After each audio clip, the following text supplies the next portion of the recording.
బంగాళాఖాతంలో అల్పపీడనం మరింత బలపడింది. దీంతో మరో 2 రోజుల పాటు ఏపీలో వర్షాలు కురుస్తాయని ఐఎండీ తెలిపింది. గంటకు 40 నుంచి 50 కిలోమీటర్ల వేగంతో ఈదురుగాలు వీస్తాయని తెలిపింది.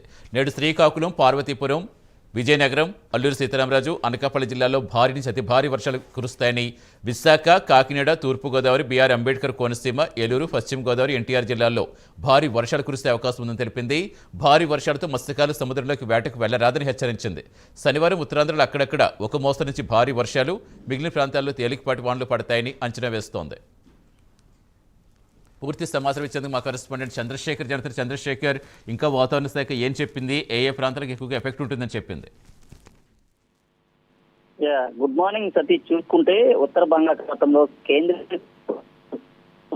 ఉన్నటువంటి అల్పపీడనం అయితే పశ్చిమ వాయువ్య దిశగా ఇటు పశ్చిమ బెంగాల్ వైపు బంగాళాదేశ తీరాలను కూడా సాగుతూ పరిస్థితి ఎదుర్కొంది. దీని ప్రభావంతో ఇటు ఆంధ్రప్రదేశ్, తెలంగాణ 2 రాష్ట్రాల్లో కూడా పడనున్నట్లుగా వాతావరణ శాఖ అంచనాకు వచ్చిన పరిస్థితి.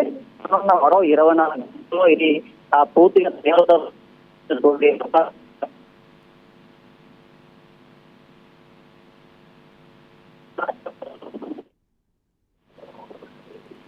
రైట్.